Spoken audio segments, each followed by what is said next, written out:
Okay students, अस्सलाम वालेकुम। वालेकुम सलाम। आपको वालेकुम सलाम। साफ आ रही है और स्लाइड्स भी आपको नजर आ रहे हैं? जी सर। ओके। हमने कुछ यस हिस्सा सर। आपके कोई क्वेश्चंस हैं फ्रॉम द प्रीवियस मटेरियल जो आप पूछना चाहते हो? No sir. अच्छा, हम फिर भी आपके मिड टर्म के बेस पे और आपका जो कल आप सवाल पूछ रहे थे लैब के पार्ट में, हमने कुछ चीज़ें मिड टर्म और लैब में आपको एक्सप्लेन कर दी थी। और कुछ पार्ट जो हम कल उसमें kind of reviewing the concepts in terms of applying them, कि आपने कब हमने वो बताए थे, लेकिन जब आपको अप्लाई कर रहे थे आप मिड टर्म टाइम में, तो हमने देखा कि उसकी कुछ मज़ीद आपको और रिव्यू किया जाए। तो वो कहा हमने कल किया। बड़े मेन से दो पार्ट हमने कवर किए उसमें। एक चीज जब हम कर रहे थे आइगन वैल्यू और आइगन वेक्टर वाला पार्ट, तो द टाइम एंडेड।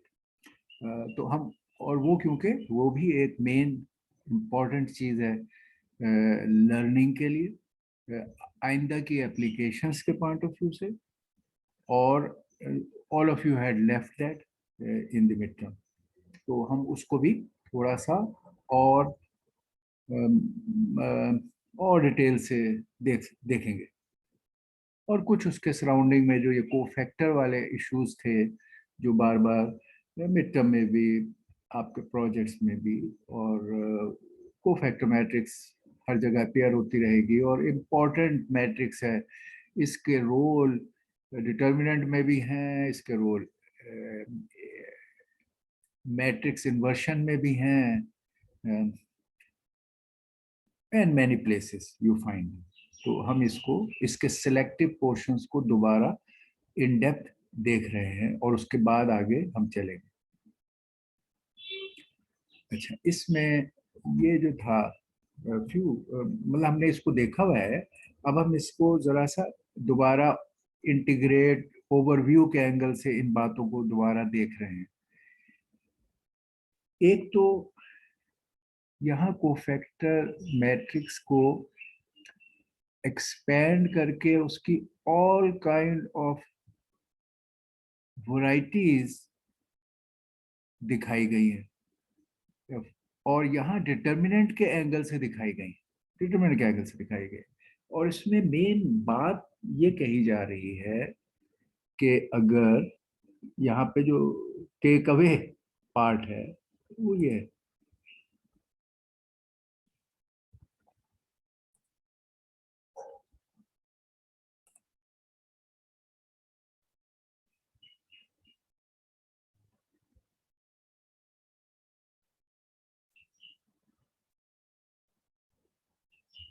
ओके। एक बात जो मैं कल आपको बता भी रहा था और हमने की, वो ये थी यहाँ का ये पार्ट, कि जब भी कभी आप डिटर्मिनेंट कैलकुलेट कर रहे हैं, एक तो आपके नेमिंग क्लियर होनी चाहिए। अगर ये ए है, ये ए था इधर, तो इसके एलिमेंट्स को या बिग ए के साथ या प्रेफरेबली स्मॉल ए के साथ, दोनों सूरत में दोनों अलाउड है। आप इसके एलिमेंट्स को अगर आइडेंटिफाई करना चाहते हैं तो फिर आप उस तरह करें। तो हमने कहा कि ए के एलिमेंट्स हमारे A11 और A12 और इस तरह है। अगर तीन 3x3 मैट्रिक्स थी तो A11, A12 और A13। अच्छा, अब एक मजे की बात, और यही चीज हम कह रहे हैं कि कंटिन्यू रहेगी हमारी, ये चीज कंटिन्यू रहेगी। बाकी सारे A21, सेकेंड रो के तीनों एलिमेंट A21, A22 और A23, और फिर यही जारी रहेगी आगे A31, A32 और A33।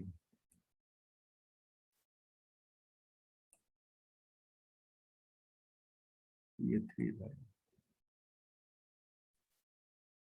तो हम अगर बड़े कैपिटल ए के जरिए से शो करें या स्मॉल के जरिए से, लेकिन हम कह रहे हैं कि ए मैट्रिक्स के एलिमेंट्स का रिलेशनशिप ए से होना चाहिए। हम ये नहीं करते, या ये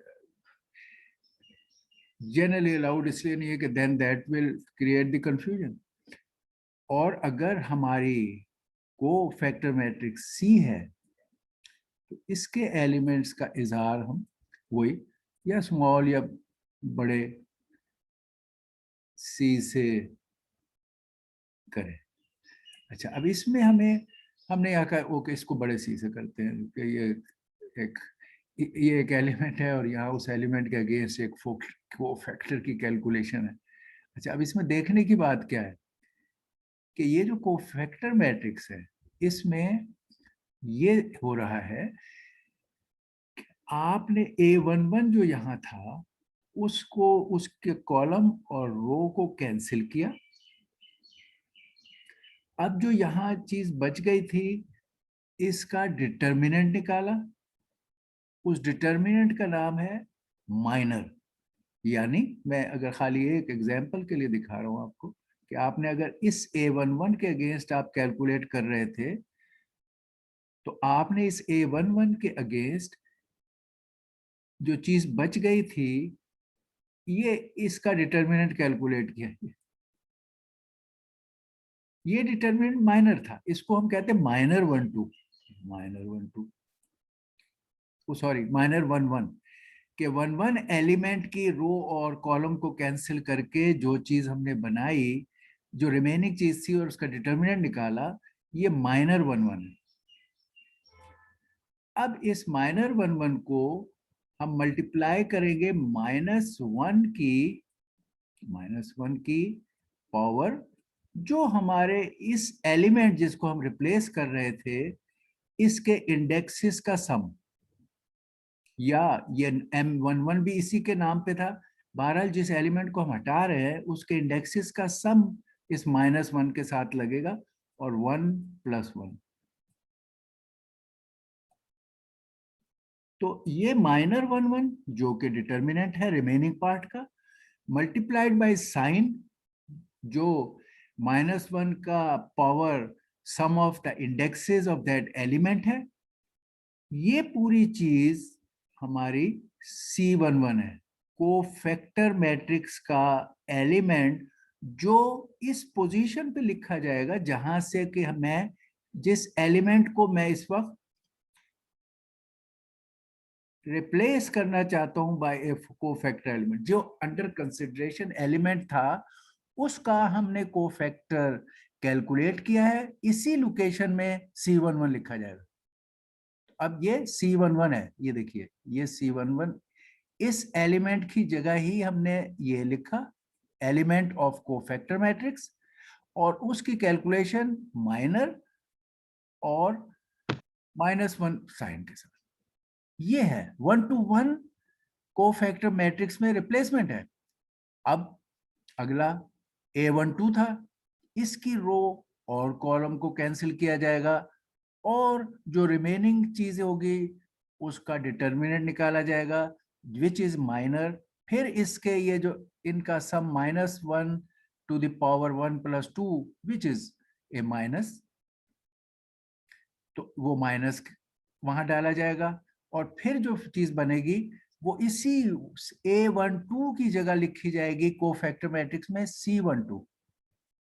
तो जिस एलिमेंट को टारगेट बनाकर हम कोफैक्टर निकाल रहे हैं उसी जगह कोफैक्टर मैट्रिक्स का वो एलिमेंट जो आंसर आता है इस तरह वो लिखा जाएगा। ठीक है। अच्छा, और इसी तरह फिर ये सब कुछ सारे निकल आएंगे। जितने एलिमेंट आपके ए में थे उतने ही एलिमेंट कोफैक्टर मैट्रिक्स में उसी लोकेशन पर कैलकुलेटेड आएंगे। C13 फिर C21 और C21 C22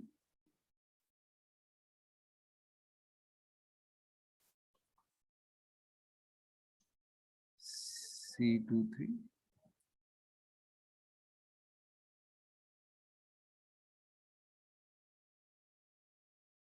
C31 C32 C3, ये कोफैक्टर मैट्रिक्स है। अच्छा, ये कोफैक्टर मैट्रिक्स बड़ी इंटरेस्टिंग मैट्रिक्स है, इसके हमें बहुत एप्लीकेशन और फायदे हैं अगर हम इसको सही तरीके से समझें। ये 3 2 का। अच्छा, एक तो ये बात कि ये मैट्रिक्स डिटर्मिनेंट सॉल्व करने में अगर अवेलेबल है तो रेडिली काम आएगी, रेडिली काम आएगी। अगर आपके पास कोफैक्टर मैट्रिक्स है फिर आप डिटेल्ड मेथड से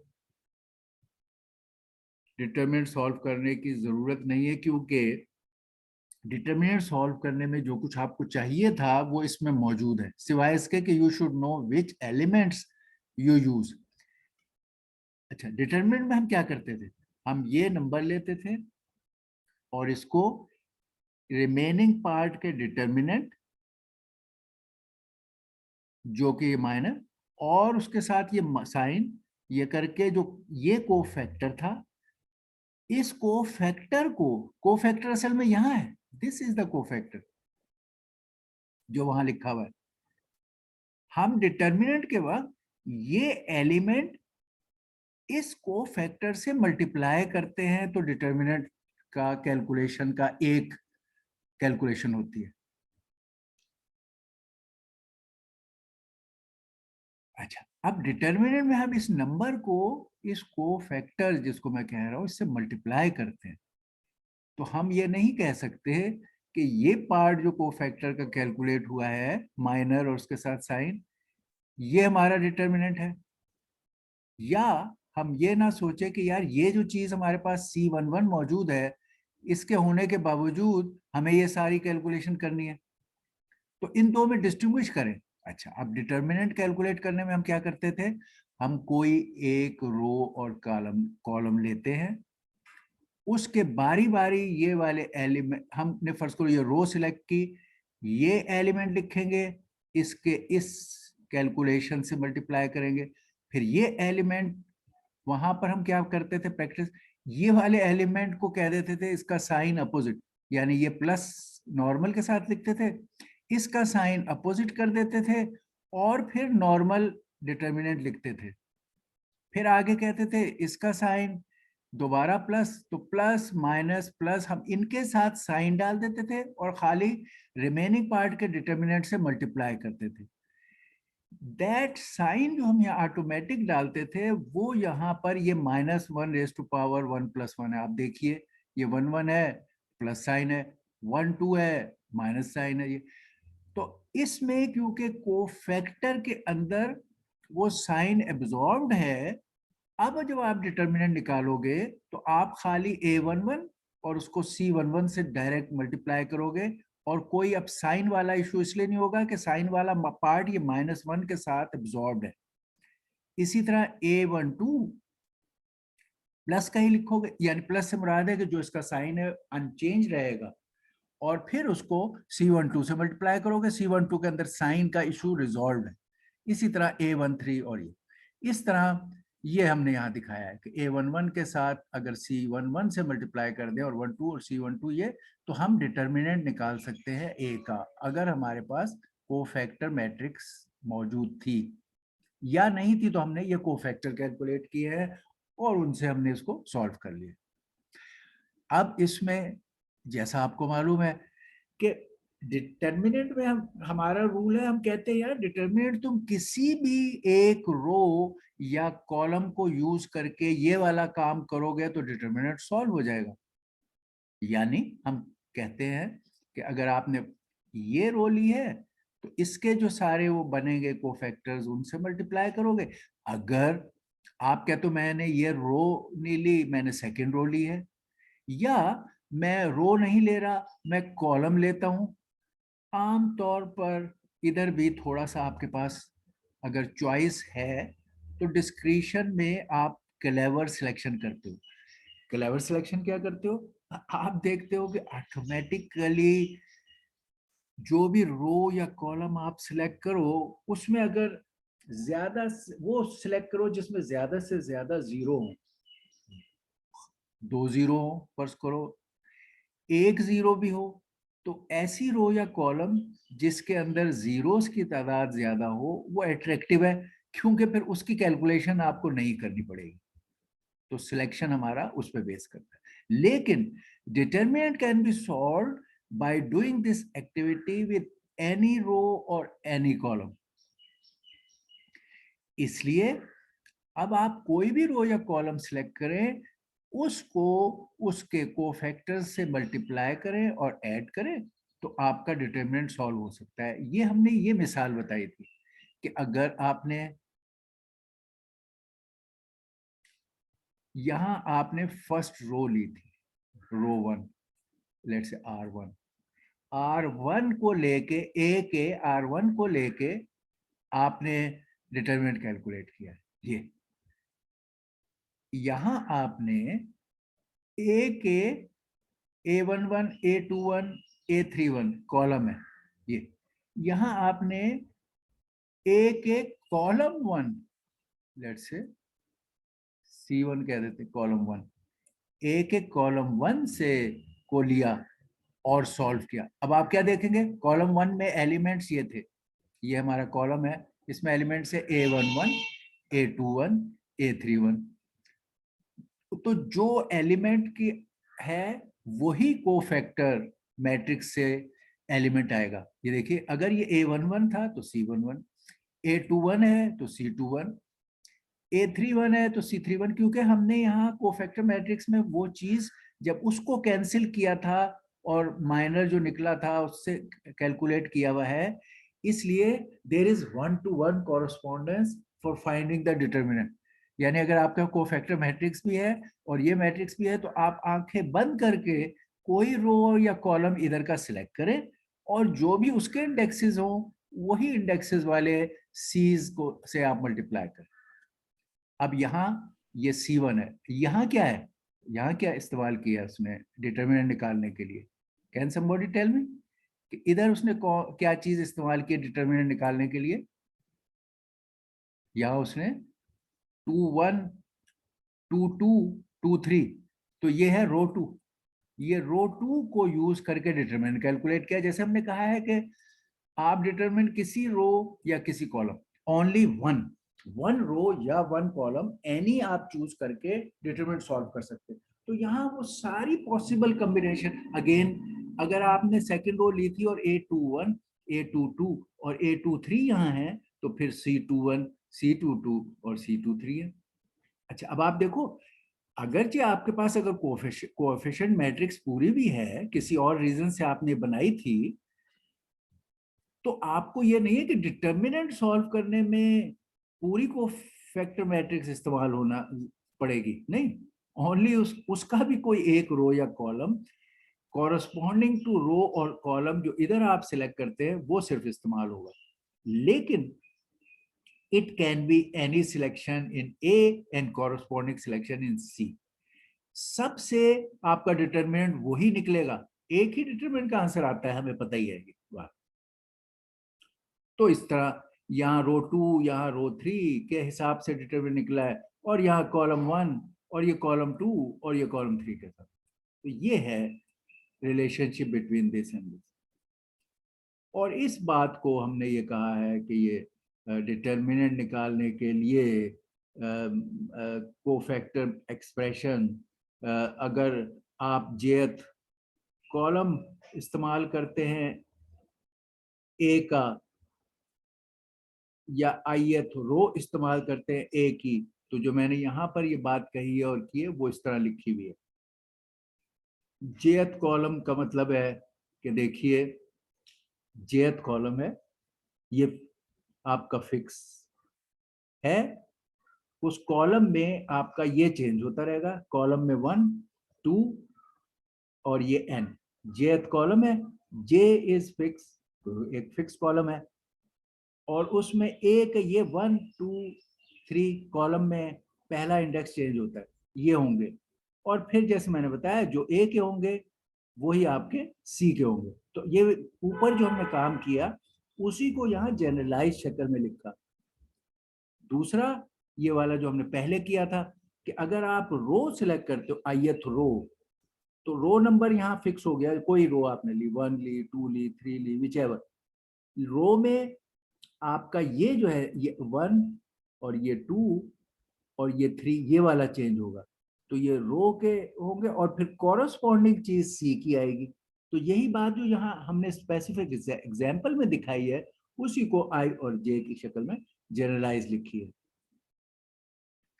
अच्छा, अब इसमें एक और दिलचस्प चीज आप देख सकते हो, दिलचस्प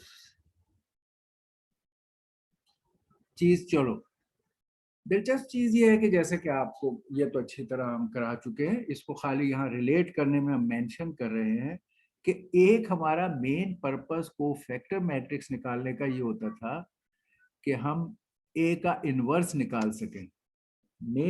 हम अक्सर देखते थे हमारा एक मेन इंटरेस्ट को फैक्टर मैट्रिक्स के केस में इनवर्स निकालने का हो रहता था।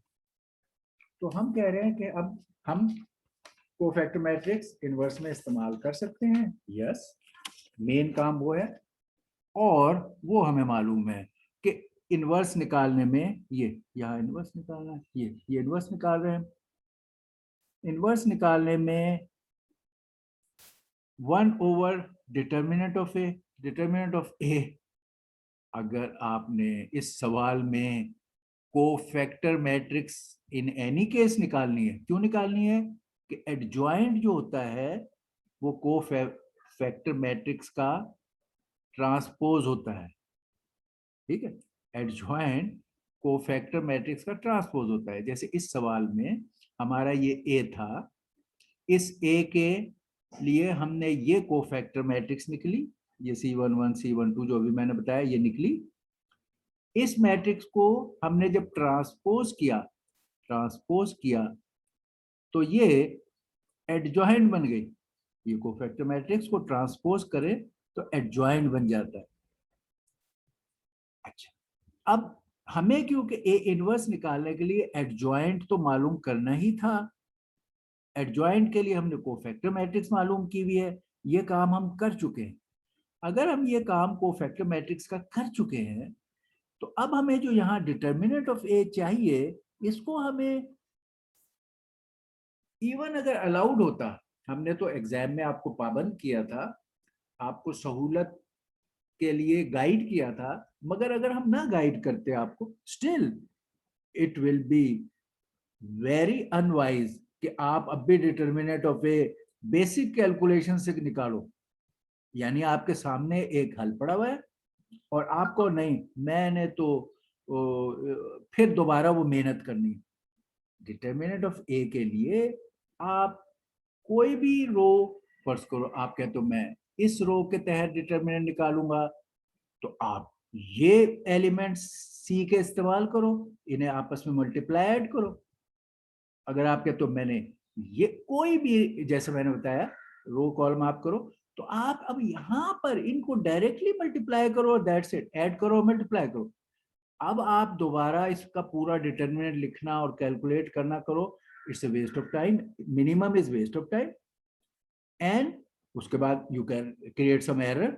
एक चीज आपने मेहनत से केयरफुली सॉल्व की हुई है, आपके पास रेडीली मौजूद है, आप दोबारा उसको कैलकुलेट करो, you might make another error.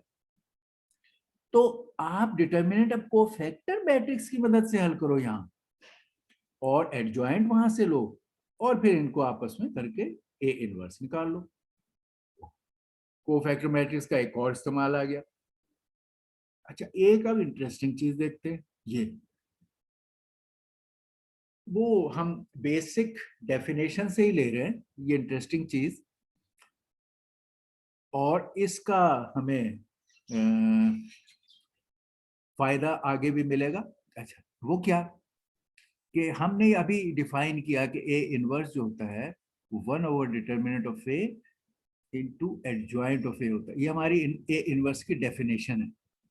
अच्छा, इस डेफिनेशन में हम थोड़ा सा इसको मैनिपुलेट करना चाहते हैं। हमने कहा कि ओके, दोनों साइडों को हम, ये एडजॉइंट है, अच्छा, दोनों साइडों को हम ए से मल्टीप्लाई कर रहे हैं। हम ये वाला ए इनवर्स यहाँ से we want to get rid of that. इस इक्वेशन में हम we want to deal with things other than A inverse. हम डिटर्मिनेंट और एडजॉइंट का रिलेशनशिप देखना चाहते हैं। तो हमने इधर भी इसको ए से मल्टीप्लाई कर दिया लेफ्ट हैंड साइड को, और राइट हैंड साइड को भी ए से मल्टीप्लाई किया। अब क्या हुआ, ये ए और ए इनवर्स मिलके आई बन गया, ये आई हो गया। और आई का मतलब है matrices wise it is like 1। अच्छा, अब ये जो डिटर्मिनेंट इधर से है, ये वो आई इधर गया, तो डिटर्मिनेंट इनटू आई ये लेफ्ट हैंड साइड पे चला गया ये, और राइट हैंड साइड पे क्या रह गया, ये A into adjoint of A. तो A into adjoint of A is equal to determinant of A multiplied by I. I जो भी साइज है हमारे ए का, उसके मुताबिक नंबर होगा आई एन। ठीक है। अच्छा, अब ये एक रिलेशनशिप बन गया। इस रिलेशनशिप से भी हम एक इंटरेस्टिंग बिहेवियर देख सकते हैं, और वो क्या है कि ये जो है ए इंटू एडजॉइंट ऑफ ए, ये हमने ए लिख दिया, जो अभी हम ए डील कर रहे थे जिस ए के साथ, ये वो ए है, ए मैट्रिक्स। और एडजॉइंट ऑफ ए का मतलब है ट्रांसपोज ऑफ कोफैक्टर मैट्रिक्स।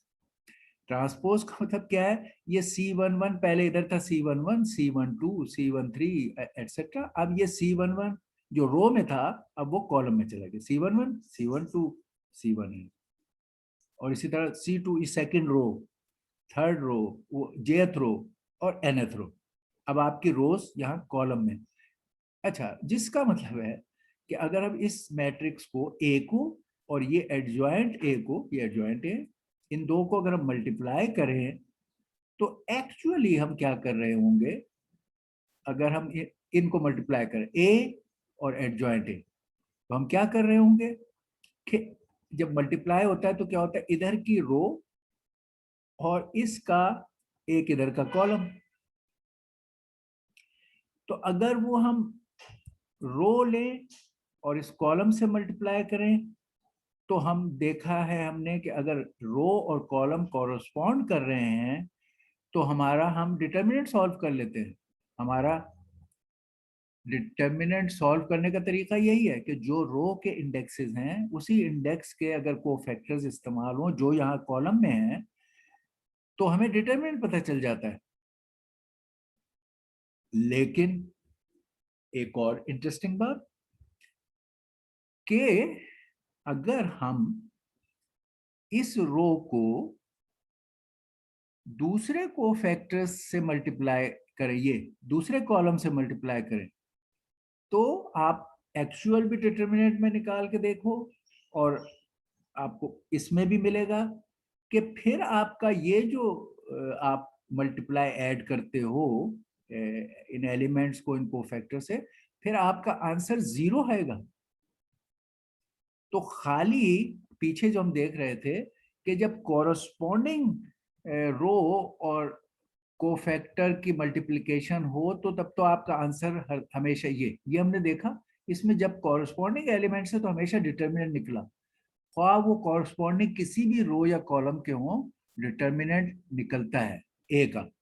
लेकिन अगर आप यही काम नॉन कॉरस्पॉन्डिंग से करो, मसलन रो आप ले रहे हो ए की ये वाली, और इसके साथ आप ले लो ये सी का दूसरे उसके ले लो, यानी लेट्स से सी का कॉलम आप दूसरा ले लो या सी के ये वाले यहाँ पर नंबर दूसरे ले लो। तो अदर मेन सिर्फ जिसमें है उसमें डिटर्मिनेंट निकलता है, बाकी सारों में आप इस रो को इससे मल्टीप्लाई करोगे, मल्टीप्लाई ऐड रिजल्ट जीरो, इससे करोगे रिजल्ट जीरो, इससे करोगे रिजल्ट जीरो, सिवाय ये मैचिंग वाले के रिजल्ट। अच्छा, अब जब दूसरी रो पे आप जाओगे और इस रो में आप मल्टीप्लाई करोगे तो पहले कॉलम से नॉट मैचिंग जीरो आंसर आएगा, ये वाला कॉलम अब मैच करेगा सेकंड में, तो आपका सेकंड का में डिटरमिनेंट आएगा, सेकंड रो के लिए सेकंड कॉलम लोगे तो डिटरमिनेंट आएगा और बाकी सारों के साथ जीरो आएगा। तो हम कह रहे हैं कि जब रो और कॉलम मैच करें उस वक्त जो आंसर आता है हमारा आंसर में, यानी ये जब, तो आंसर का लेट्स से ये आंसर है हमारा इसका इक्वल टू इस मल्टीप्लाई करने से ये हमारा आंसर आया। इस आंसर में जो रो और कॉलम एक होते हैं तो हमें डिटर्मिनेंट मिलता है, तो हमें इस जगह डिटर्मिनेंट आएगा। फिर सेकंड रो कॉलम मैच करेंगे डिटर्मिनेंट आएगा, थर्ड करेंगे डिटर्मिनेंट आएगा, फोर्थ करेंगे डिटर्मिनेंट आएगा, और इस तरह आखिर तक करेंगे। डायगोनल पर क्योंकि रो और कॉलम मैच कर रहे होते हैं तो ए और एडजॉइंट ए को मल्टीप्लाई करने से डायगोनल पे सारे डिटर्मिनेंट्स होंगे और बाकी तमाम जगहों पे जीरो होंगे, तमाम जगहों पे जीरो होंगे। ये होंगे डिटर्मिनेंट ऑफ ए, यहाँ आएंगे डिटर्मिनेंट ऑफ ए डायगोनल पे सारे, ये ये ये ये ये और ये, बाकी सारे जीरोज जीरोज, इधर भी जीरो ट्रायंगल, इधर भी जीरो ट्रायंगल। ये यहाँ पे हमने बताया था आपको कि देखिए ए I1 के साथ अगर सी का कॉरस्पॉन्डिंग वो आ रहा है कॉलम, ये देखो ये रो है इसकी, और क्योंकि कॉलम में ये रो वाली चीजें आई हुई थी तो कॉरस्पॉन्डिंग कॉलम आ रहा है तो आपको डिटरमिनेंट मिलेगा।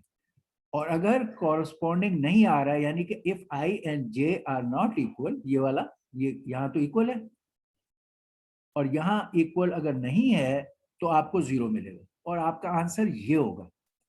ये एक ऐसी प्रॉपर्टी है कि हम वी कैन हैव दिस कि कोई भी डिटर्मिनेंट और ना होना हमारी इसकी इस रिलेशनशिप की वजह से ये बात आई। क्यों हमने इस रिलेशनशिप पे असल में कहा था ऐसा होना चाहिए था जो हुआ है, क्योंकि a इंटू एडजॉइंट ए इस डेफिनेशन से is equal to determinant of a into आई।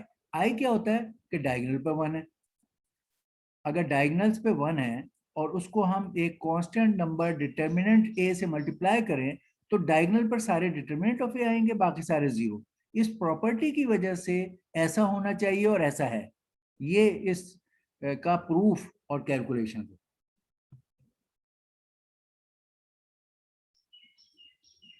अच्छा, अब एक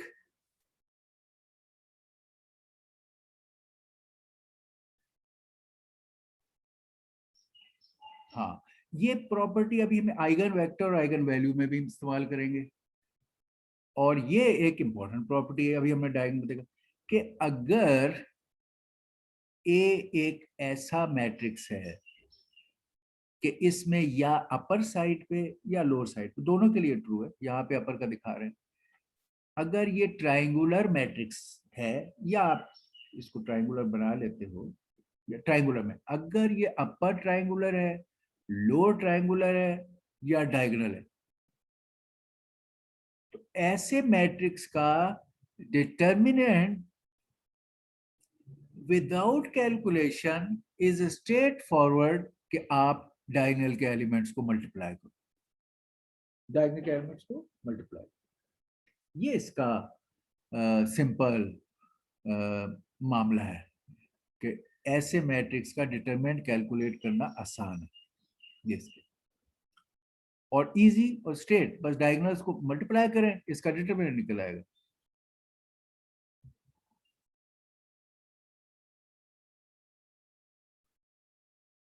अच्छा, फिर ये बात भी बाज दफा ऐसे मैट्रिसेस होते हैं कि आपको उसका डिटर्मिनेंट कैलकुलेट करो, काफी लंबे चौड़ी कैलकुलेशन से, और एंड में वो डिटर्मिनेंट 0 आता है। अच्छा, अक्सर ये तो एक इम्पॉर्टेंट प्री रेक्विजिट होता है कई जगह तो, कि अगर आपने ए इनवर्स निकालना है तो आपने 1/, डिटरमिनेंट ऑफ ए करना है। तो अगर डिटरमिनेंट ऑफ ए 0 आ जाएगा तो वो तो आपका ए इनवर्स कैलकुलेट ही नहीं हो सकता। इसलिए आपको मैट्रिक्स देखकर अंदाजा हो जाना चाहिए बाय सम बेसिक ऑपरेशन कि भाई इसका डिटरमिनेंट 0 तो नहीं है। यकीनन एक तरीका यह है कि आप पूरा डिटरमिनेंट सॉल्व करें जैसे अभी मैंने आपको सिखाया, और वो 0 होगा। अगर वो 0 है तो आप कहें हम इसका इनवर्स नहीं निकाल सकते, ठीक है। और उसके अलावा there should be some faster and shorter way of seeing कि एक बहुत बड़ा मैट्रिक्स है और आपने उसके डिटर्मिनेंट कैलकुलेट करना है, तो यू नो इट के जैसे जैसे डायमेंशन बढ़ती है डिटर्मिनेंट की कैलकुलेशन बड़ी होती जाती है। तो उसके जहां पे कहीं आपको शॉर्टकट तरीके से पता चल सकता है कि डिटर्मिनेंट 0 है, तो आप बहुत जल्दी वो फैसला कर लेते हैं और फिर इनवर्स के बारे में भी डिसीजन ले सकते हैं। वो शॉर्टकट्स बहुत से हैं। एक ये है कि अगर आप इसको डायगोनल, ये ट्रायंगुलर मैट्रिक्स है, तो डिटरमिनेंट जैसे हमने अभी तय किया कि it is A product of diagonal elements, ये तो अभी हम तय कर चुके हैं कि determinant can be found by multiplying the in A triangular matrix by multiplying the diagonal element. तो अगर इनमें से एक भी एलिमेंट 0 हुआ, शर्त यह है कि it should be A triangular matrix. Triangular matrix अगर बनाए और उसमें एक एलिमेंट भी 0 हुआ तो determinant will be 0। Very good. तो आपने एक नजर देखा और फैसला कर लिया डिटरमिनेंट 0 विदाउट कैलकुलेटिंग। दूसरा, क्योंकि हम जब डिटरमिनेंट कैलकुलेट करते हैं तो मैंने जैसे बताया था कि किसी एक रो या कॉलम को लेके और उसको फिर कोफैक्टर्स से मल्टीप्लाई करते हैं, तो आपका एक पार्ट उस रो या कॉलम का एलिमेंट होता है। इसीलिए मैंने कहा था कि जब आपने अगर डिटरमिनेंट सॉल्व करना हो तो आप ऐसी रो या कॉलम सेलेक्ट करने की कोशिश करते हो जिसमें मैक्सिमम नंबर ऑफ जीरोस हो ताकि आपकी कैलकुलेशन कम हो जाए। ये भी हो गया। इसी की आखिरी हद यह है कि अगर आपके उस डिटरमिनेंट के कैलकुलेशन में या उस मैट्रिक्स में अगर कोई रो 0 है, तो आप जब इसको this into that, this into that, this into that, this into that, अगर ये भी 0 तो दिस इनटू दैट, कोई भी चीज इन जीरोस के साथ मल्टीप्लाई करके माइनर या कोफैक्टर कुछ भी हो, आपका डिटरमिनेंट 0 रहेगा। तो अगर आपकी डिटरमिनेंट के उसमें या आपकी मैट्रिक्स में जिसका डिटरमिनेंट आप फाइंड कर रहे हैं कोई भी रो या कॉलम 0 हो, तो आप बगैर किसी कैलकुलेशन के आप कह रहे हैं कि इसका डिटरमिनेंट 0 है।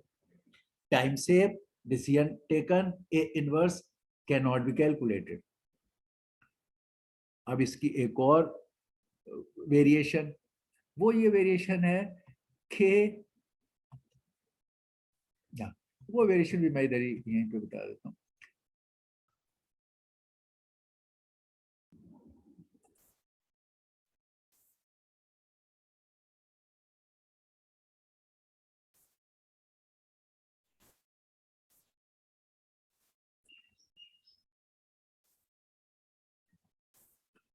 अच्छा, अभी मैंने आपको कि डिटरमिनेंट कब कब 0 हो सकता है, पहले डिटरमिनेंट सॉल्व करने के तरीके देखे, फिर हम देखा कब कब डिटरमिनेंट 0 हो सकता है।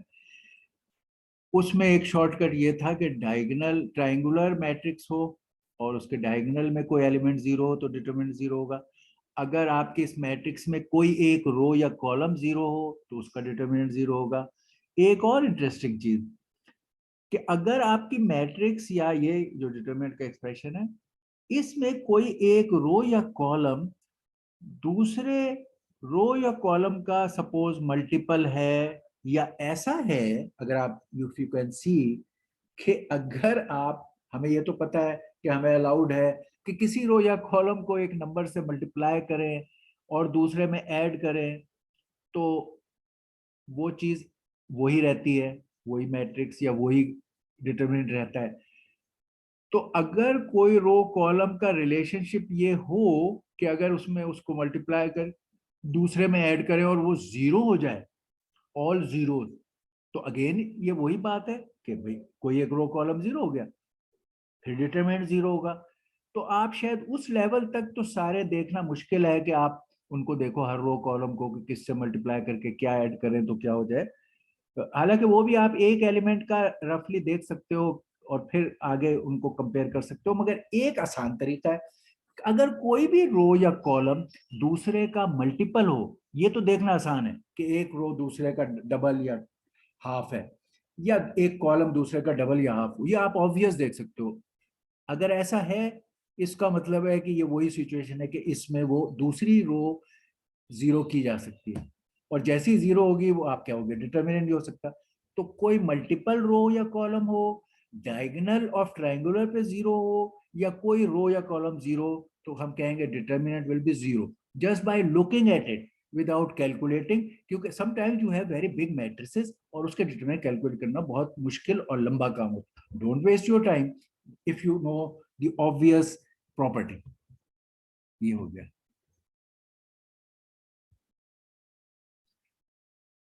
ये इन्हीं प्रॉपर्टीज का एक है कि आप अगर कैलकुलेशंस करते हैं तो फिर आप उसके बाद चेक कर सकते हैं कि आपका आंसर सही है कि नहीं। कि अगर आप लो ट्राइंगल वाली चीज है और वो इन्वर्टिबल है, एक मैट्रिक्स है जो लो ट्राइंगल मैट्रिक्स है और वो इन्वर्टिबल है, यानी उसका डायगोनल के मल्टीप्लाई का जीरो नहीं आया, और अब आपने उसका इनवर्स कैलकुलेट किया, तो उसका इनवर्स भी लो ट्राइंगल ही रहेगा। यानी अगर अब आपके पास आंसर आया है और उस इनवर्स में आपको कोई एलिमेंट आपको अपर ट्राइंगल में नजर आ जाए, तो आप इंस्पेक्शन से कह सकते हो कि आपने एरर की है और आप उसको फिर करेक्ट करो, आप ढूंढो एरर को। यानी इन प्रॉपर्टीज और इन नॉलेज का फायदा ये है कि आपकी कैलकुलेशन एरर्स हो सकती हैं, एवरीबॉडी कैन मेक दैट, मगर आपको अगर ऐसे तरीके पता है कि आप अपनी उस एरर को डायग्नोस करके करेक्ट कर सकते हो, तो फिर आप you can get over that, इस ये उसके लिए है।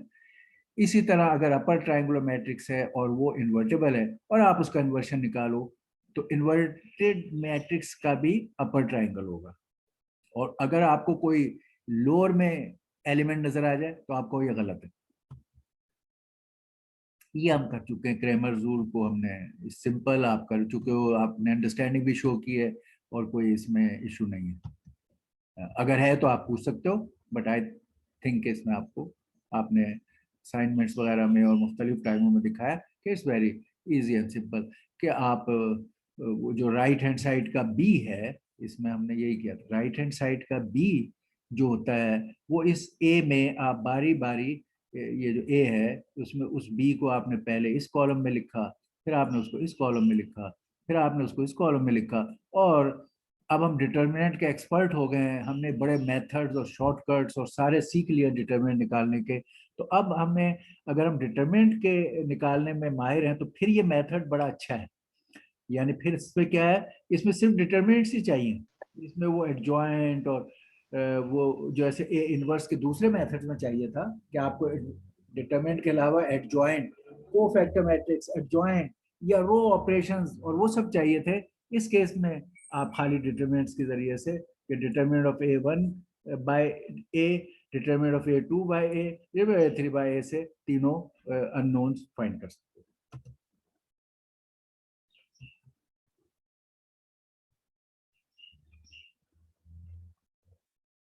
ओके, ये अभी मैं डिस्कस कर चुका हूँ कि अगर कोई रो या कॉलम जीरो होगा तो डिटरमिनेंट जीरो होगा। और फिर यही कि अगर ये स्क्वायर मैट्रिक्स है तो आपका ये वाली बात भी, ये प्रॉपर्टीज आपको बिग टाइम सेविंग और कन्वीनियंस देती हैं। इनको अगर समझ के आपको मालूम है, अगरचे आपके पास ये रेडी रेफरेंस में भी मौजूद होती हैं, हम इसको आपसे याद करने का कह भी नहीं रहे, लेकिन इनको, इनके बेसिक रूल से देख कर भी आपको बहुत सारी चीजें, वरना आप हर बात को ढूंढोगे। जैसे ऐसा है कि 2+2 जो है, यस, कहीं से जाके आपको टेबल्स मिले रखे हुए हों और आप 2+2 वहां से जाके देख भी लो, मगर अगर आपको 2+2 डायरेक्ट देख कर पता है तो आप unnecessary hassle of searching things and finding पे गैर जरूरी टाइम वेस्ट नहीं करोगे। ये लॉजिकली बात बनती है। इसलिए आप ए का डिटरमिनेंट निकालना है तो आपने कोई रो या कोई कॉलम ले सकते हो और रिमेनिंग के साथ आप काम करते हो। तो जब वो रो या कॉलम दोनों को अलाउ करता है तो एक और चीज जिसमें रो और कॉलम स्वैप हो गए हैं वो एटी है।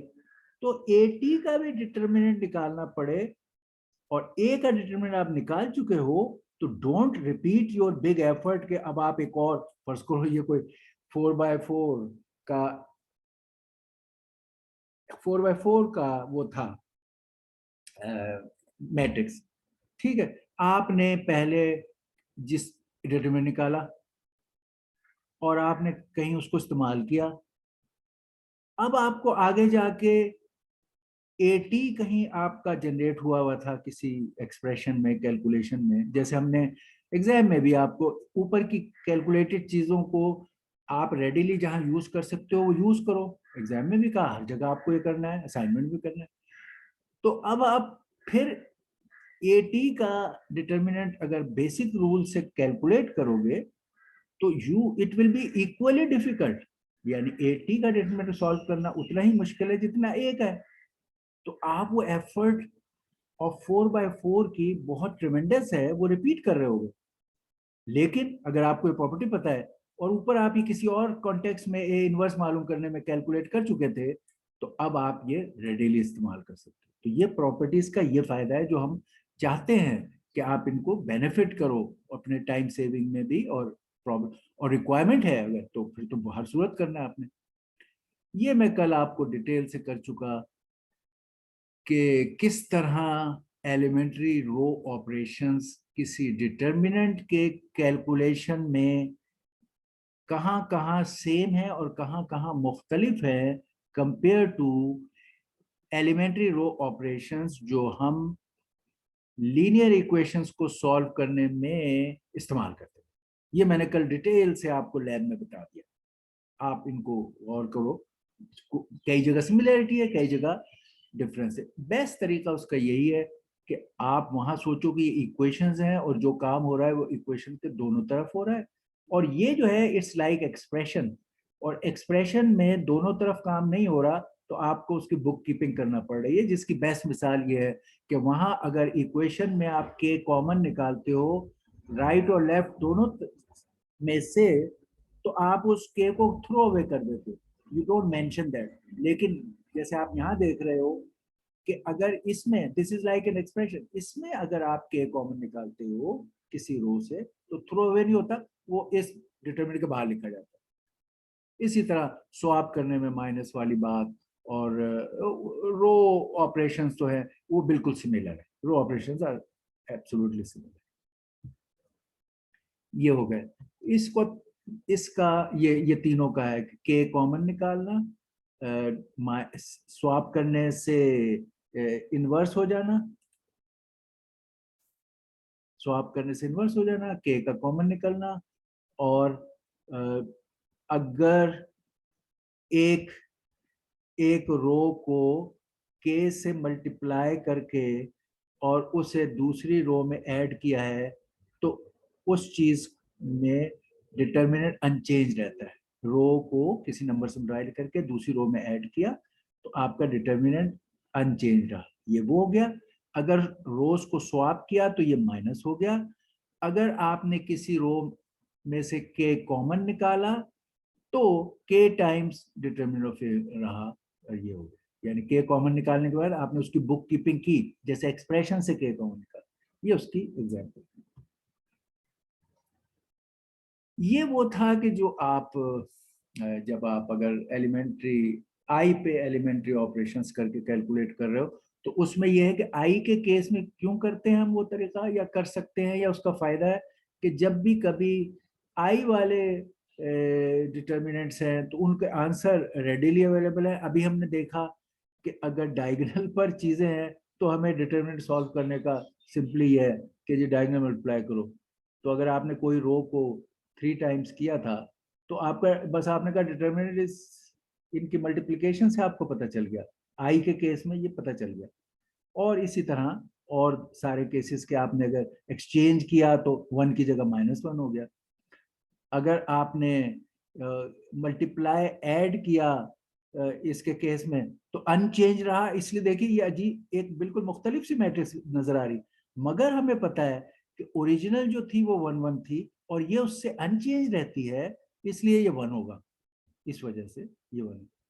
तो ये हमने उस केस के रिजल्ट देखे।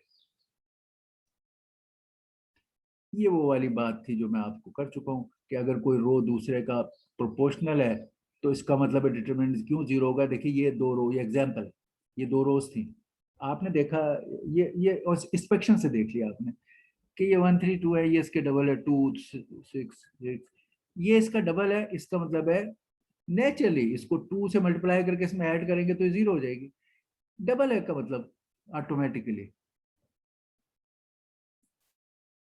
तो आपने कहा कि ये क्योंकि जीरो हो जाएगी इसलिए मैं यहीं देख कर ही कह दूं कि इसका determinant zero, you don't have to calculate.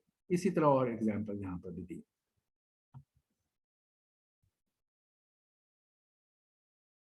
ये मैं आपको कल डिटेल से करा दिया है लैब में आपको कि रो रिडक्शन से डिटरमिनेंट सॉल्व करना। अभी हमने जो डिटरमिनेंट सॉल्व किए उस तरह किए कि क्लासिकल मेथड, क्लासिकल का इजी, वही क्लासिकल को अगर आपका को फैक्टर निकला हुआ है तो को फैक्टर ये वाला क्लासिकल था।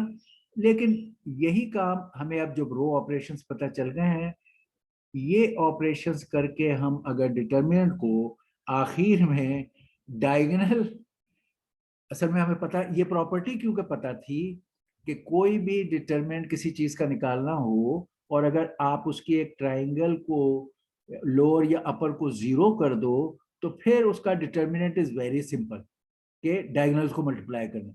तो इसलिए ये वाला तरीका रो ऑपरेशंस का, होम ऑन क्या करना है असल में रो ऑपरेशन तो क्या है, उन रो ऑपरेशन से होम ऑन क्या करना है वो यहां पर है कि आप ये होम ऑन कर रहे हो कि या लोअर या अपर ट्राइंगल को आपने जीरो करना और फिर ये कर रहे हो कि पहले यहाँ कोई 1 लेके और इन सबको रिड्यूस कर रहे हो, फिर यहाँ पे 1 लेके और नीचे के सारे रिड्यूस कर रहे हो और फिर यहाँ 1 ला रहे हो। ये काम करने में जो भी रूल्स ऑफ रो ऑपरेशंस के तहत बाहर चीजें बिल्ट होती जाएंगी वो साथ चलेंगी, in fact they will be the determinant.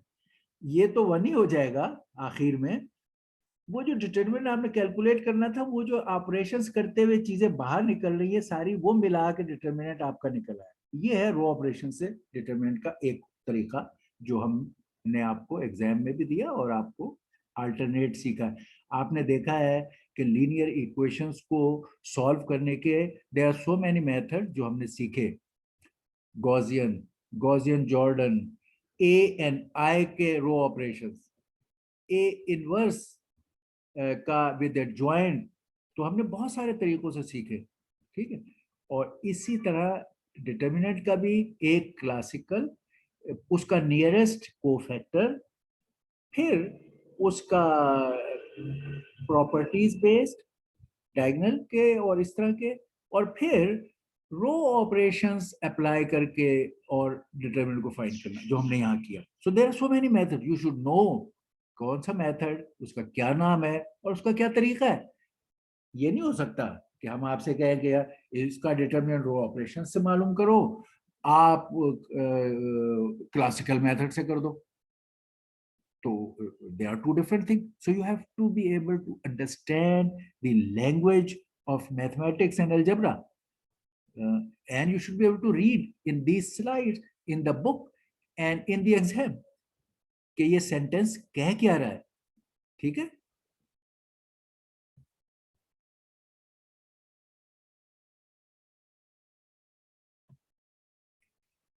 ये देखिए ये कल भी किसी कैलकुलेशन में आ रहा था और बार बार, ये एक बड़ी यूजफुल प्रॉपर्टी है जो आपको जहां भी मौका मिले आप उसको इस्तेमाल करें। और कई जगह हम देखते हैं कि आपका जो मैट्रिक्स है वो किसी एक मैट्रिक्स का से के टाइम्स है और वो ओरिजिनल मैट्रिक्स का आप डिटरमिनेंट कैलकुलेट किए हुए होते हो और अब एक और मैट्रिक्स आ जाता है और आपने उसका डिटरमिनेंट सॉल्व करना है। आप फिर पूरा डिटरमिनेंट सॉल्व करने की तरफ रुक जाते हो। यही हमारे, again we have check this idea in our mid term exam also. ये मैंने बताया भी था आपको, सिखाया भी था कि यहाँ हम कह रहे हैं कि ए एक मैट्रिक्स है। अगर ए एक मैट्रिक्स है और बी या दूसरा एक मैट्रिक्स है विच इज के टाइम्स ए, के टाइम्स ए मैट्रिक्स क्या होता है? अगर मैट्रिक्स के तमाम मैट्रिक्स में के तमाम एलिमेंट्स में कॉमन होता है मैट्रिक्स लेवल पे, डिटरमिनेंट में के अगर हम कॉमन निकालते हैं तो किसी एक रो या कॉलम, रो से निकालते हैं के, ठीक है, या कॉलम से भी निकाल सकते हैं। तो हम ये कॉमन निकालना मैट्रिक्स का अगर है, यानी एक मैंने आपको एग्जाम में दिया था, एक मैट्रिक्स ए है और एक मैट्रिक्स बी है जिसमें हर एलिमेंट उसका ट्वाइस है, ठीक है, तो B matrix is like 2a, ये 2a, k इज 2। अब अगर आपने ए का डिटरमिनेंट निकाला हुआ है तो अब आप फिर उस जो ट्वाइस एलिमेंट वाला मैट्रिक्स बी है उसके डिटरमिनेंट कैलकुलेट दोबारा सारा ना करें, ये प्रॉपर्टी इस्तेमाल करें।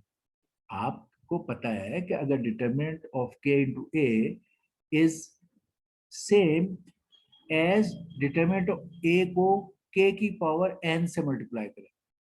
अब ये बड़ा इंटरेस्टिंग है कि मैट्रिक्स में k का एक दफा मल्टीप्लाई हुआ और जब डिटरमिनेंट की वैल्यू में हम जा रहे हैं तो ये n टाइम्स हुआ है। इसकी वजह यही है कि मैट्रिक्स में k ऑल एलिमेंट्स पे जाता है तो एक k कॉमन निकल आता है।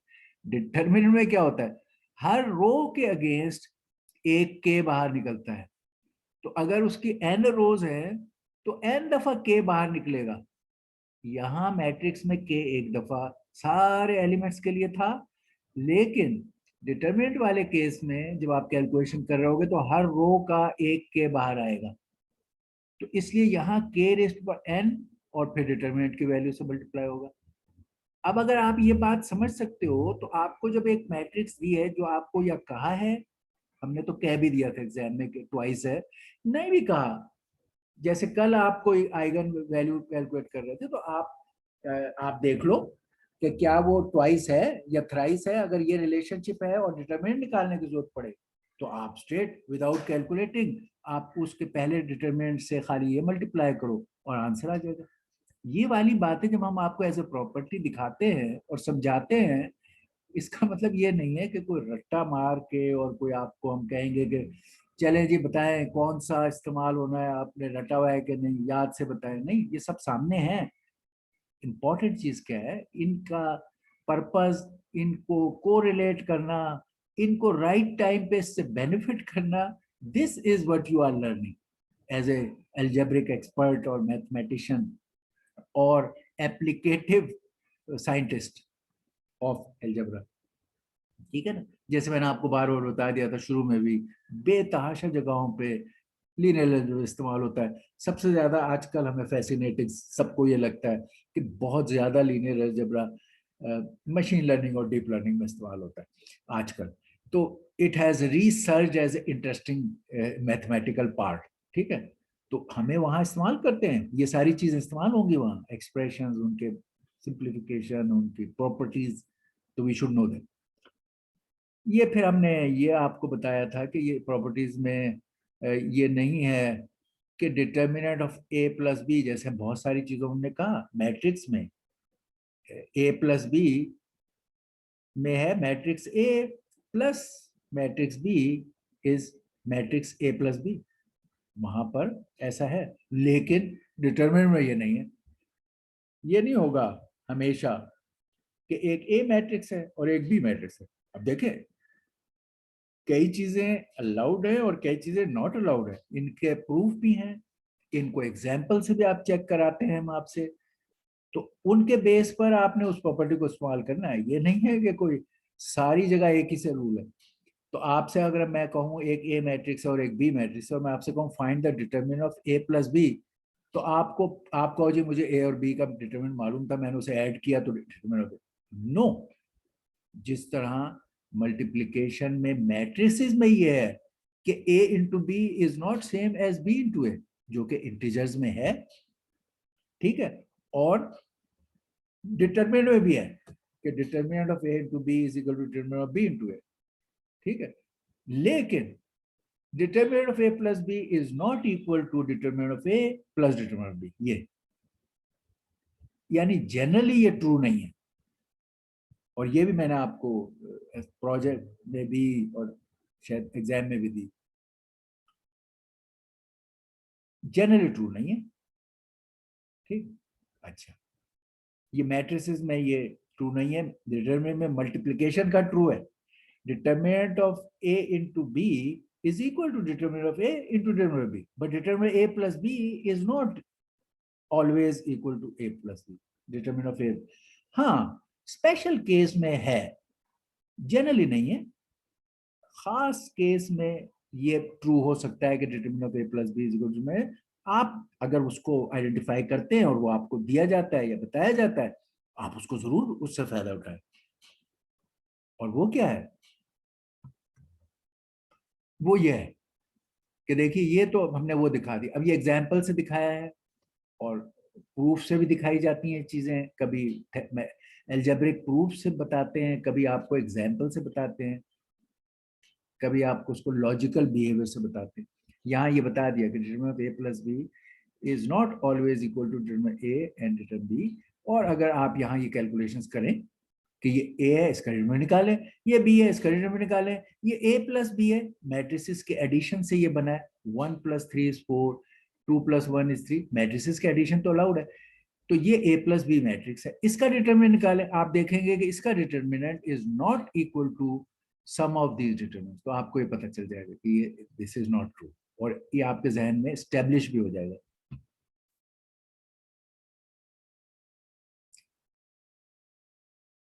However, ये वाली बात in a very special case true भी हो सकती है। कौन सा स्पेशल केस है, यहाँ पे नहीं, हमें आपको पता चलेगा ये स्पेशल केस है कि अगर एक डिटरमिनेंट किसी एक रो के, किसी एक रो या कॉलम पर दो दो मैट्रिसेस के सम के बराबर है। फर्स्ट करो, एक ये मैट्रिक्स थी ए, मैट्रिक्स ए, ये मैट्रिक्स बी। अब जो ये मैट्रिक्स है, it is not matrix A plus B as a whole, इसमें सिर्फ एक कोई रो या कॉलम जो है वो सिर्फ अगर ऐड हुआ हो, अगर ये मैट्रिक्स ऐसी हो,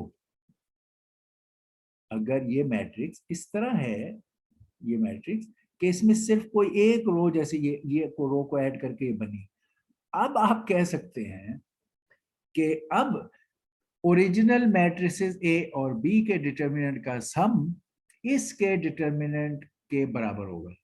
मगर आप देखिए, it is not the whole matrix A plus B, it is a row और a column added of this two matrix. Many times ऐसा हो सकता है, वहां आप इससे फायदा उठाएं कि इनके determinant calculated, don't calculated, but it's a special case. ये हम कल डिस्कस कर चुके हैं।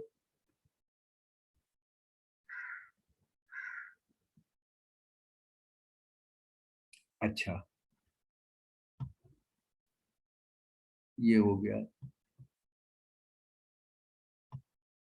अब ये वाली चीज जो कल भी और आपके उसमें भी थी और अभी भी है, कि वही हमने आपसे कहा था आइगन वैल्यूज और आइगन वेक्टर्स, ये पढ़ाया भी था, प्रोजेक्ट में भी दिया, असाइनमेंट भी दिया। आइगन वैल्यू क्या होती है, अगर आपका एक मैट्रिक्स इस वेक्टर से जो मल्टीप्लाई होने का रिजल्ट है, if that can be of the form कि जिसमें एक स्केलर से उस वेक्टर को मल्टीप्लाई, एक स्केलर से उस वेक्टर को मल्टीप्लाई करें, अगर ये ए एक्स इस शक्ल में इक्विवेलेंट हो सकता है, तो ये एक ऐसा स्पेशल केस है कि हम इसको आइगन वैल्यू कहते हैं और इसको फाइंड कर सकते हैं। और इसमें जो एक्सिस गिवन आइगन वैल्यू के लिए जो एक्स की वैल्यूज निकालेंगे वो आइगन वेक्टर कहलाते हैं। ये है जो हमने इसमें सीखा है। अच्छा, अब जो इसमें काम करने की बातें थी वो ये था कि अगर हम कह रहे हैं, हम असल में फॉर्म कर रहे हैं ये रिलेशन और उसमें लैम्डा मालूम कर रहे हैं कि to make A X equal to lambda X, what would be lambda. हम ये कह रहे हैं कई चीजों में हमें ये प्रॉपर्टी चाहिए, रिलेशनशिप चाहिए कि A X should be equal to a scalar multiple of X. तो हम इसको ए एक्स को फॉर्मुलेट करके बना रहे हैं इनटू दिस, और उसमें लैम्डा हम कह रहे हैं अगर लैम्डा ये होगा तो ये रिलेशन बन सकता है, और वो लैम्डा आइगन वैल्यू है, और उस लैम्डा से फिर हम वो वेक्टर्स निकाल सकते हैं। तो to make it like this, आपका A X is equal to lambda X करना है। तो अब आपके लिए कुछ प्रोसेसेस हम कर लेते हैं। वो हम ये करते हैं कि लैम्डा स्केलर और ये एक वेक्टर है, इधर ये एक मैट्रिक्स है, तो इनको आपस में ऐड सब्ट्रैक्ट करना हो तो ये स्केलर भी एक मैट्रिक्स की शक्ल में जिसका साइज ये हो एग्जिस्ट करता है या करना चाहिए। इसलिए इस बात को हाईलाइट करने के लिए हमने जहां लैम्डा था वहां लैम्डा आई लिखा। अच्छा, आई हमने क्यों लिखना हमें अलाउड भी था कि भाई एक इक्वेशन है, अगर दोनों साइडों पे उसे आई से मल्टीप्लाई करें तो अलाउड है।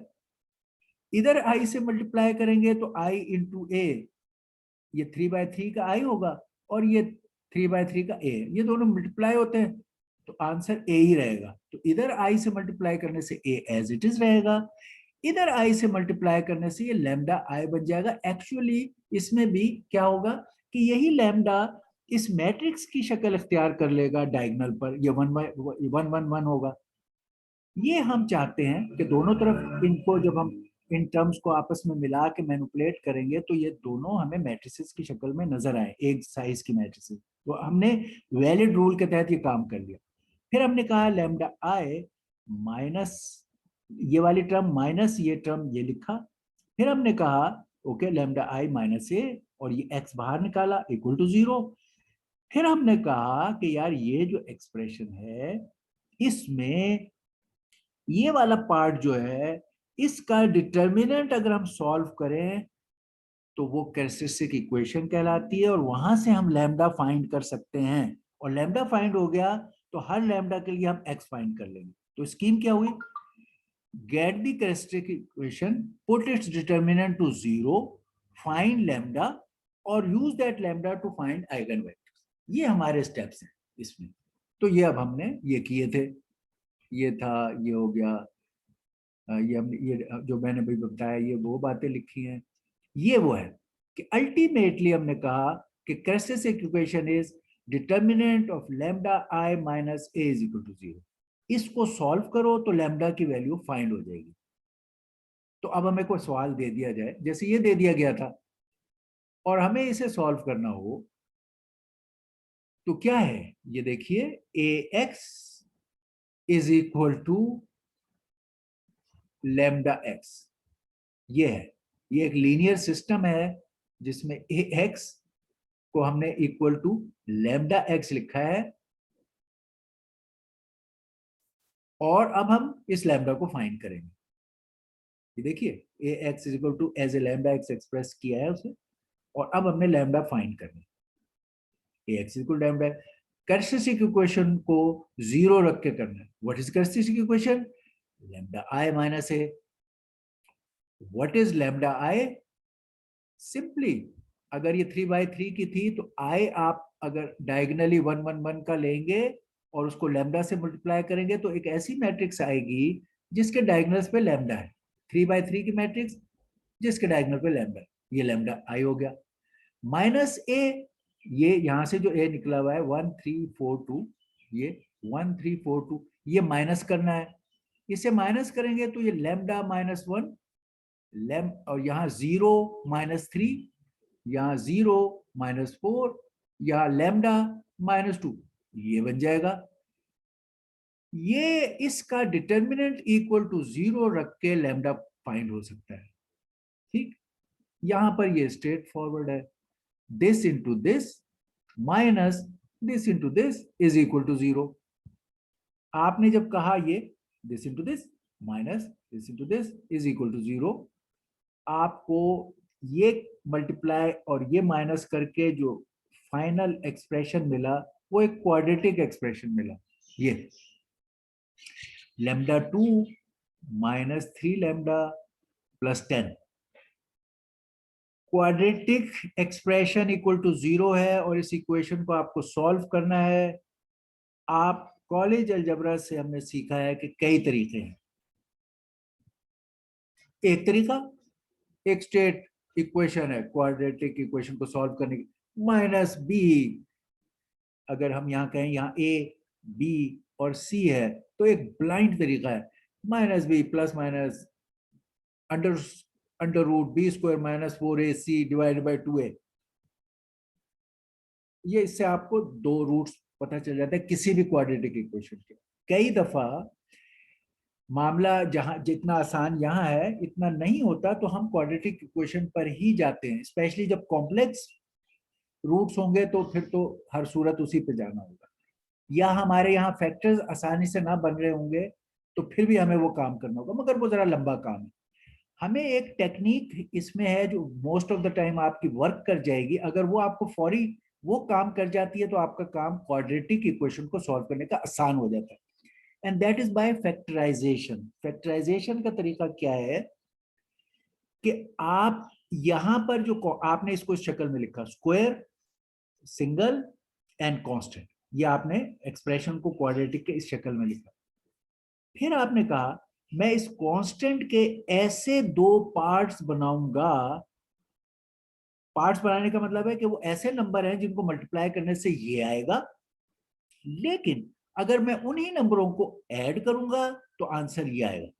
इसको बाय फैक्टराइजेशन वाला तरीका कहते हैं। ये आसान बहुत है, अगर आपको ये मेथड आता है तो आप वो क्वाड्रेटिक कैलकुलेशन और ये चक्रों में फिर ना पड़े, हमेशा ये इस्तेमाल करें। लेकिन कई दफा कॉम्प्लेक्स नंबर्स या यहाँ ऐसा नंबर है जिसके फैक्टर ही नहीं बन रहा है और या इससे रिलेट नहीं हो रहा है, फिर आप उस पर जाएं, मगर जो ऑब्वियस है वो यही यूज करें। क्या फैक्ट, अब आपको क्या है 10 के फैक्टर्स ऑल पॉसिबल क्या क्या हो सकते हैं। लेट्स आप 1 से शुरू करें तो 1 इंटू 10, ठीक है। 2 करें 2 इंटू 5, फिर 3 का नहीं बनता, 4 का भी नहीं, 5 इंटू 2 ये रिपीट होना शुरू हो गया। तो बहुत कम फैक्टर्स हैं 1 इंटू 10 एंड 2 इंटू 5, ये दो, ठीक है ना। अच्छा, अब सिर्फ रह गया कि ये 1 इंटू 10 और 2 इंटू 5 में साइन क्या दिए जाए। पहले तो 1 इंटू 10 को देखो कि क्या ये आपका काम हल करेगा, नहीं करेगा, क्योंकि 1 इंटू 10 में ऐड करें तो 11, अगर किसी भी वजह से सब्ट्रैक्ट करेंगे तो आपका 9 तक जाएगा। तो यहाँ ना 11 है ना 9 है, तो आप 1 इंटू 10 वाला काम नहीं करेगा। चले जी, 2 इंटू 5 वाला काम करेगा, क्योंकि 2 इंटू 5 में हमें नजर आ रहा है कोई कॉम्बिनेशन ऐसी हो सकती है कि 5 और 2 में 3 पैदा हो सकता है। अब हम 2 इंटू 5 का क्या सिलेक्शन करें, इसमें काम ये होता है व्हाट शुड वी सिलेक्ट। 2 और 5 तो हमें पता चल गया यहाँ पे कि ये वाले फैक्टर इस्तेमाल होने, क्या कॉम्बिनेशन सिलेक्ट करें जो ये भी सेटिस्फाई हो और ये आपका बड़ा वाइज और क्विक आप कर सकते हो। 2 और 5, 2 है, आपको अभी मैग्नीट्यूड वाइज तो पता चल गया, एक 2 होगा एक 5 होगा, आपका मसला हल हो जाएगा। अब इनको ऐसे साइन आप दो कि इन्हें आपस में मल्टीप्लाई करने से -10 आए और इन्हें ऐड करने से -3 आए। आप अगर दोनों को प्लस साइन दे दोगे तो मल्टीप्लाई करने से ही +10 आ जाएगा और ऐड करने से 7 आ जाएगा। नो, अगर आप, मैं आपको पहले वो वाली मिसालें दे रहा हूं जो वर्क नहीं करेंगी। अगर आप इसको माइनस और इसको प्लस कर दें, अच्छा, इन्हें मल्टीप्लाई करने से -10 हो जाएगा, ये काम हो जाएगा, लेकिन ऐड करने से +3 होगा, ये शर्त पूरी नहीं हुई। आपने कहा ओके चले मैं ये करता हूं कि मैं 2 को प्लस का दे देता हूं और 5 को माइनस का दे देता हूं। अब ये इन्हें मल्टीप्लाई करें तो -10, इन्हें ऐड करें तो -3, ये अब आपका काम हो गया। एक और पॉसिबिलिटी थी, उसको भी चेक कर सकते हैं। अगर इसको भी -2 और इसको भी -5, ये भी यहां नहीं करेगा। अच्छा देखिए, किसी और इक्वेशन में हो सकता है ये करे। अगर आपके यहाँ पर +10 होता और इधर -7 होता तो आप शायद ये चूज करते। इन दोनों को मल्टीप्लाई करेंगे +10, इन्हें ऐड करेंगे तो -7। तो यहां पर ये काम नहीं करेगा, ये काम नहीं करेगा, ये वाला काम करेगा। ये बहुत क्विक आप देख सकते हो हर जगह। और जब आप ये सिलेक्ट करो तो ये आपके फैक्टर्स बन गए, इमीडिएटली बन गए। क्या बन गए? आपने कहा -2, आपने क्या कहा? हाँ, आपने कहा -5 एंड +2। तो इसका मतलब है लैम्डा +2, जो भी यहाँ फैक्टर्स बने हैं ना, वो लैम्डा के साथ आप as a fact, lambda +2 and lambda -5 इसके फैक्टर्स हैं। लैम्डा आपके फैक्टर्स बन गए। ये दो फैक्टर्स आर इक्वल टू 0, 0। तो आप हर फैक्टर को इक्वल टू 0 रखें तो आपके रूट्स पता चल जाएंगे कि lambda is equal to -2 is one root, ये वाला लैम्डा इज इक्वल टू -2, और lambda is equal to 5 is another root. आप देखिए इस मेथड से आपको क्विकली ये पता चल गया। ओके, ये मैंने डिटेल की है।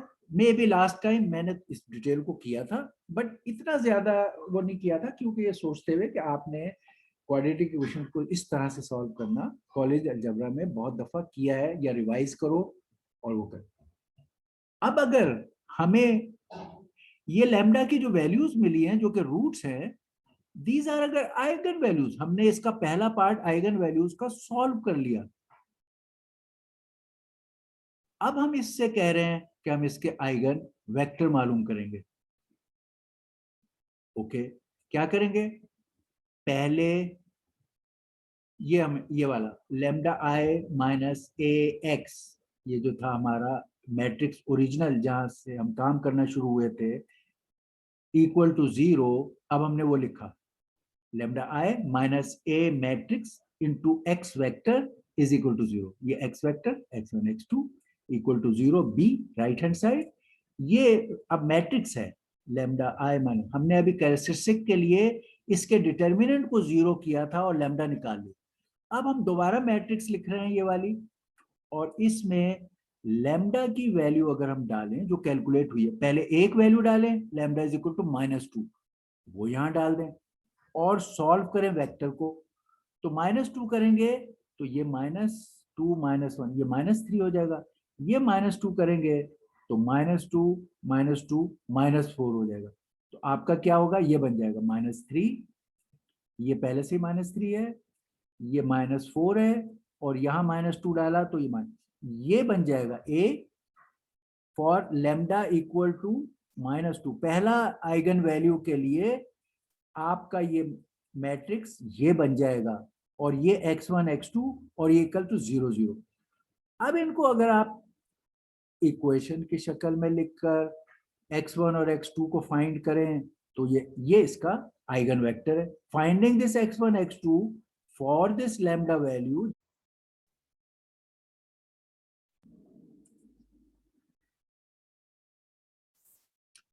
अच्छा, अब ये क्या हुआ?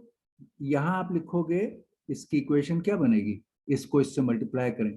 पहला बनेगा -3x1 -3x2 is equal to 0।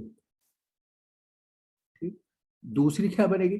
-4x1 -4x2 is equal to 0। आप देखें कि ये दोनों इक्वेशनें दे आर सेम। तो अभी हमें ये दोनों की यूनिक वैल्यू नहीं मिल सकती। जब ये दोनों एक हैं तो एक से दूसरी यानी इंडिपेंडेंट नहीं है, तो हमें दोनों, इससे हम x1 और x2 की यूनिक वैल्यू सॉल्व नहीं कर सकते। दोनों इक्वेशनें अल्टीमेटली हैं। ये भी है कि x1 is equal to -x2, ये भी इक्वेशन ये दूसरी भी है, दोनों एक ही हैं। तो अब क्या करें? हमारे पास सिर्फ एक एक्सप्रेशन है, दो अलग नहीं है, इंडिपेंडेंट नहीं है, ये सिर्फ एक है और दो वेरिएबल हैं। तो जाहिर है आपको वही अजम्पशन करनी पड़ती है, जो इनफाइनाइट सॉल्यूशन वाली, कि आप कहोगे अगर x2 is t, if x2 is t, कोई भी वैल्यू, एक variable x2 is t, x1 is -t, तो इसका आपका x2 और x1 क्या निकलेंगे? -t एंड t, ये निकलेंगे। ये हमारा यहां लिखा, ये वेक्टर को लिखा -t एंड t। और इसी तरह अगर आप अब लैम्डा की वैल्यू 5 इसमें लिखें और यही इक्वेशन दूसरी इधर बनाएं और यही सिचुएशन वहां आएगी, और उसमें जब x2 आप t लिखोगे तो x1 आएगा 3t/4, तो ये दूसरा वेक्टर आ गया। ये x लैम्डा इक्वल टू -2 के लिए आइगन वेक्टर बन गया, और ये लैम्डा इक्वल टू 5 के लिए आइगन वेक्टर बन गया। ये हमने बहुत अच्छी डिटेल में देख लिया। अब सिर्फ एक छोटा सा कमेंट ऐड करें, आप अब इसको ट्राई करो।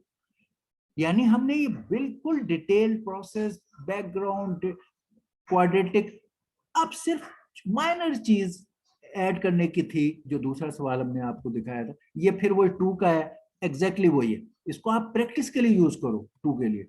ये भी 2 का है, सेम थिंग, प्रैक्टिस करो इस पे, इसके देखो, टैली करो, रिजल्ट आते हैं कि नहीं। अच्छा, ये वही 2 का, अभी जो मैंने सिखाया ये उसी की रेपिटेशन हो रही है बार बार, एग्जाम्पल।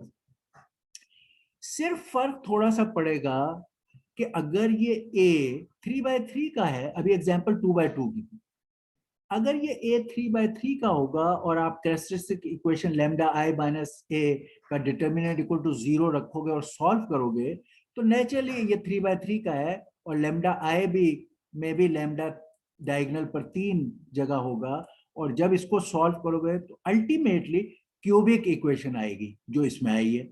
ये एग्जाम्पल है, इसको करो। आपने करा नहीं है ना असाइनमेंट में किया ना यहाँ पे, पहले यहाँ किया करो। यहाँ आपको पूरा हर चीज मिली हुई है, सोल्यूशन मिला हुआ है, उसकी डिस्कशन हुई हुई है, यहाँ से आपने सीखना है, फिर आपने एग्जाम्पल करनी है, पहले प्रोजेक्ट की और फिर एग्जाम की। इसमें बस फर्क क्या होगा, जब 3/3 हो जाएगा ये इसी तरह लैम्डा माइनस समथिंग करके ये आ जाएगा, और अब इक्वेशन से फर्क पड़ेगा कि लैम्डा की इक्वेशन क्यूबिक बनेगी। अब आपको सिर्फ नई बात क्या सीखनी रह गई कि हाउ टू सॉल्व एक, अभी हमने क्वाड्रेटिक इक्वेशन सॉल्व करना सीखी थी, हाँ क्यूबिक को कैसे सॉल्व करें। कुछ भी इन्वॉल्व नहीं है, इस फॉर्मेट में लिखो, क्यूब, स्क्वायर, सिंगल, कांस्टेंट। इसमें जो ये कांस्टेंट वाला पार्ट है, इसके फैक्टर्स को स्मॉलेस्ट से ट्राई करो। 4 के क्या क्या फैक्टर्स हो सकते हैं? +-1, +-1 हो सकते हैं, +-2 हो सकते हैं, और क्या हो सकता है, +-4 हो सकते हैं, बस। और कोई फैक्टर इसके नहीं हो सकते 4 के। इन्हें आपने बारी बारी ट्राई करना है, पहले 1, फिर -1, फिर 2, फिर -2, फिर 4 और माइनस, यही पॉसिबल फैक्टर्स हो सकते हैं इसके पहले लेवल पे। आपने इत्तेफाक से 1 ट्राई किया, वो उससे नहीं हुआ, -1, तो क्या करना है, आपने लैम्डा की इस इक्वेशन में वो वैल्यू डालनी है। पहले लैम्डा की वैल्यू 1 डाली आपने, इसको देखा तो वो बैलेंस नहीं हुआ, दोनों तरफ से 0 0 नहीं हुआ, आपने 1 को रिजेक्ट कर दिया। ओ नहीं, 1 ही हो गया, इसमें 1 ही हो गया, 1 डाला तो ये 1 -5 +8 -4, तो इनको आपने ऐड किया तो 0 0 0, 1 ही फिट आ गया, तो lambda equal to 1 is a root, बस खत्म। एक रूट हमें पहले लेवल का पता चल गया, लैम्डा इज इक्वल टू 1। आपने सबसे पहले 1 ट्राई किया, उससे इक्वेशन सेटिस्फाई हो गई, लैम्डा इज ए रूट, ये आपका तो मसला ही हल हो गया। अगर आपको क्यूबिक में एक रूट पता चल जाए तो बाकी तो फिर क्वाड्रेटिक रह जाएगी। अगर lambda equal to 1 is a root, तो लैम्डा -1 जो भी रूट होता है, इसको इधर लाएं, तो लैम्डा -1 इज ए फैक्टर, ठीक है ना। इस रूट को इधर लाते, जैसे पीछे हमें रूट पता चला था तो हमने फैक्टर निकाला, तो रूट और फैक्टर में ये फर्क होता है, lambda is equal to 1 is a root, lambda -1 is a factor. अच्छा जनाब, इस इक्वेशन का अगर लैम्डा -1 इज अ फैक्टर, आप इसको डिवाइड करो लैम्डा -1 से, लैम्डा -1, क्योंकि इसका एक फैक्टर है तो इससे डिवाइड करेंगे तो जो इधर आंसर आएगा वो एक क्वाड्रेटिक होगा। डिवाइड करें, आप प्रॉपर डिवाइड करें, इधर जो आंसर आएगा वो क्वाड्रेटिक आएगा। जो यहां पर आएगा आप करेंगे डिवाइड, लैम्डा स्क्वायर -4 लैम्डा +4, आप कीजिए ये डिवीजन, आपको ये मिलेगा। अब आपके इस क्यूबिक के फैक्टर्स क्या क्या हो गए, एक लैम्डा -1 और एक ये क्वाड्रेटिक, ठीक है ना। डिवाइड करके जो आंसर आता है वो रिमेनिंग है। तो अब ये वाली चीज हमने देखा, this is nothing but lambda -2 into lambda -2, ये लैम्डा -2 का स्क्वायर है। सो लैम्डा -2 एंड लैम्डा -1, ये इसके 3 फैक्टर बन गए इस क्यूबिक के। तो क्यूबिक के फैक्टर बनाने में खाली ये एक एडिशनल काम था। जब ये फैक्टर्स बन गए, अब आपने फिर वही किया कि ax = 0, फिर लिखा ax = 0, लिखा ये x है, ये a, sorry lambda I - ax = 0, ये वाला ये लिखा, सॉरी ये आ गया। सिर्फ हमें लैम्डा की जो यहाँ वैल्यूज आई हैं 1, 2 एंड 2, ये आइगन वैल्यूज आ गई। इन्हें यहाँ पे डाला और इन्हें सॉल्व किया तो ये हर दफा जो 3 दफा आंसर आएंगे, पहले एक लैम्डा यूज किया, x1 x2 का आंसर आएगा, एक आइगन वेक्टर, दूसरा लैम्डा यूज किया, दूसरा, तीसरा लैम्डा यूज किया, तीसरा, दैट्स इट। आपके वही सारा कुछ होकर, इसमें भी इंडिपेंडेंट नहीं थी इक्वेशन सारी, आप देखें ये एक दूसरे पे डिपेंडेंट है। तो फिर इसमें भी वही किया कि अगर x3 s हो और x2 t हो तो x1 लेट से -s हो, तो आपका आंसर ये बना -s, t और s, और इसमें से कॉमन निकाला तो आपका ये बन गया, ये वाला कि s के साथ ये और t के साथ। तो इसमें भी सारा कुछ वही है जो हम आपको सिखा चुके हैं। एक छोटा सा पॉइंट सिर्फ ये एडिट था कि क्यूबिक को सॉल्व करने के लिए जो कांस्टेंट वाला नंबर होता है उसके हिट एंड ट्रायल से, ये हिट एंड ट्रायल वाला तरीका है।